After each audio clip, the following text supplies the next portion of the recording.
Hi everyone. Okay, I just wanted to do this video regarding the Samsung Nexus Galaxy that I just bought. I wanted to talk about the bug that was discovered by many consumers, and I have said in a previous video that I never experienced it, but I've recently have. And it's very intermittent, so I just wanted to just show you guys what the actual bug is and how it works and what the reasons are behind it and so on. So before I begin and tell you what it's all about, Samsung and Google have acknowledged the bug, so they didn't ignore it and say, oh, it's not us, or it's the Android platform, whatever. It's actually a phone bug. It's a hardware bug. So they have said that they are dealing with it and it's their top priority, so we should get a software upgrade to resolve the issue. So what it is every time you switch your Samsung to 2G, 2G is the GSM based network where you can, the predecessor to 3G. 3G uses slightly more power from the phone to the radio base stations and the antenna masts and so on. So you can use multimedia services, voice services, your data speeds, the different modulations of sending the data from your phone to the network is slightly different from GSM. But GSM uses slightly less power than 3G. And you have less services over 2G. So 3G does drain your battery life, but that's to be expected. So I'm just going to just show you what the bug is now. So we've got 2G networks, 3G networks. Now if I wanted to save my battery life, so if I'm running low and I want to receive phone calls and just use general data, I would switch generally to 2G just to save my battery life. But in this instance, this is what happens. So right now I'm on 3G, this is my phone, and I'm going to call myself because I might not get a phone call. And this is what happens normally. So you get your phone call and everything's fine. Just hide my number there. Yeah, so it rings fine, that's my volume speed, etc. All fine. Right, so what I'm going to do now is I'm just going to switch to 2G. So I'm on 3G at the moment, I'm just going to switch to 2G. So what I'll do is just under my settings, sorry I'm not doing this properly. I wish I could capture this like Camtasia and then put it on for this video, but I just thought I'd do this really quickly.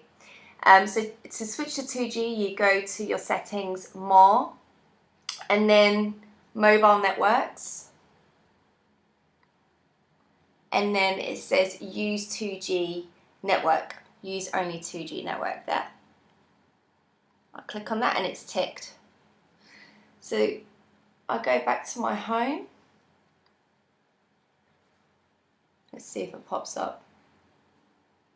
Did you see that? See, that's what pops up, the silence mode, automatically. So what will happen now is if I call myself, as I did before on 2G, it's completely silent. So I don't get to, unfortunately, hear the phone ring. So there you go, just silent. So what I have to do is that if I change it, to manually change it back to silent, back to loud, sorry, or back to ringtone, on your side button,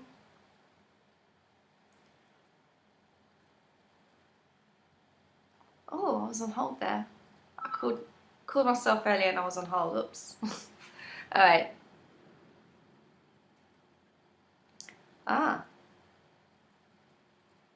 Let's see. So I've manually changed it now. So it rings. So I'm on 2G at the moment and it rings. Things are fine now, but I had to manually do it.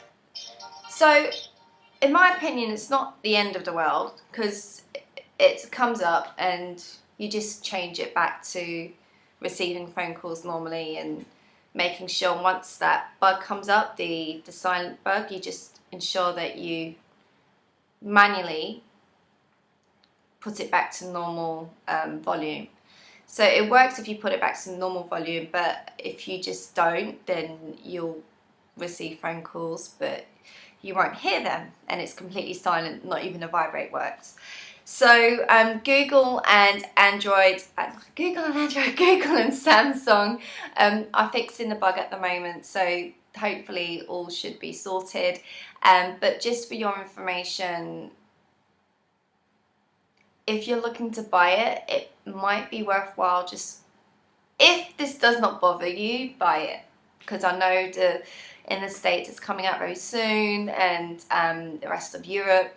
So if you don't mind about the bug, then just that's it, buy it, because everything else is amazing, like phenomenal phone.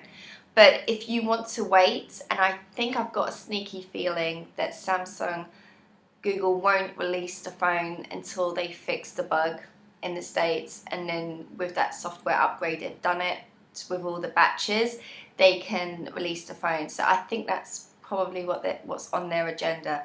But yeah, you may need to wait a little while. I'm sorry guys, but come over to London and buy it here. But yeah, I know a few providers here in London have taken it off the shelves. I believe Vodafone did, until the bug is fixed. But apart from that, yeah, that's pretty much it. It's not the end of the world, like I said. I still love the phone. It's still the best phone in the world for me. And but I thought I'd let you know what the bug is. All right, take care everyone, and hopefully you found that informative. Bye.